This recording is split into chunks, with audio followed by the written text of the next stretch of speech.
ഞാൻ ഇന്ത്യയിൽ വർക്കാ. ആ, ഇന്ത്യയിൽ വർക്കാ. ഓക്കെ, വേറെ നൗഷാദന്മാരുണ്ടോ? നിങ്ങളൊക്കെ ഒരിടത്ത് പോയാൽ ആദ്യം എന്തുവാ ഇവിടെ കാണാൻ വല്ല നൗഷാദിനെ കിട്ടുവോ? സാർ നമ്മുടെ ഒരു പ്രത്യേക ഇദ്ദേഹം നൗഷാദ് കൃഷ്ണാണ് പേര്. നമ്മുടെ ഇതര സമൂഹത്തിൽപ്പെട്ട ഒരാളാണ് നമ്മുടെ ഇദ്ദേഹം. ഓ, നൗഷാദ് കൃഷ്ണനാണ്. ഒറിജിനലി നൗഷാദ് തന്നെ ഉള്ളൂ. കൃഷ്ണ പിന്നെ പേരിട്ടതാ. ഷാഫി പറമ്പിലാണ് അദ്ദേഹത്തിന് ആ പേരിട്ടത്. അങ്ങെന്തോ രാഷ്ട്രപതിയുടെ മെഡൽ എന്തോ കിട്ടി? അല്ല, അത് ഓക്കെ ഓക്കെ ഓക്കെ, സന്തോഷം. അങ്ങ് ഇരിക്കുക. കായംകുളം സ്വദേശി. ഓക്കെ, ജീവിതമൊക്കെ എങ്ങനെ പോന്നു? എന്തായിരുന്നു രാഷ്ട്രപതിയുടെ മെഡലിന്റെ കാര്യം? ഞാൻ തയ്യക്കാരനാണ്. തയ്യക്കാരനാ. എന്റെ ഫീൽഡിൽ എന്തെങ്കിലും റെക്കോർഡ് ഉണ്ടാക്കണം വിചാരിച്ച് അന്ന് ഒരു ഐഡിയ തോന്നി.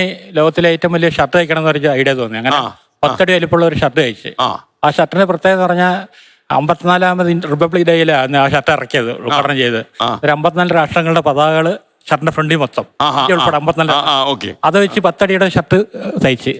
അത് മാതൃഭൂമിയിൽ ആദ്യം ന്യൂസ് വന്നത്. അത് വന്നപ്പോഴത്തെ എല്ലാ പത്രക്കാരും ചാനലുകാരും വീട്ടിൽ വന്ന് മൊത്തം എല്ലാ ചാനലും വന്നത്. 32 ചാനലിലും പത്രത്തിലും എല്ലാം വന്നായിരുന്നു. എല്ലാം എടുത്ത് വിട്ടു. പിന്നെ അവരെല്ലാം പ്രോത്സാഹനം തന്നു. അടുത്ത എന്തോ ഉണ്ടാക്കുന്നത് വിളിച്ചോണ്ടിരിക്കും.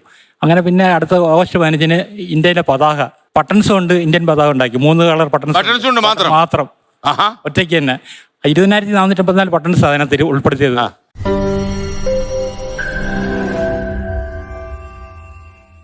ലോകത്തെവിടെയായാലും ഏത് സമയത്തും 24 വാർത്തകളും ഓഗ്മെന്റഡ് റിയാലിറ്റി പാക്കേജുകളും എക്സ്പ്ലെയിനറുകളും വിശദമായി കാണാൻ ഞങ്ങളുടെ യൂട്യൂബ് ചാനൽ നിങ്ങൾക്ക് സബ്സ്ക്രൈബ് ചെയ്യാം.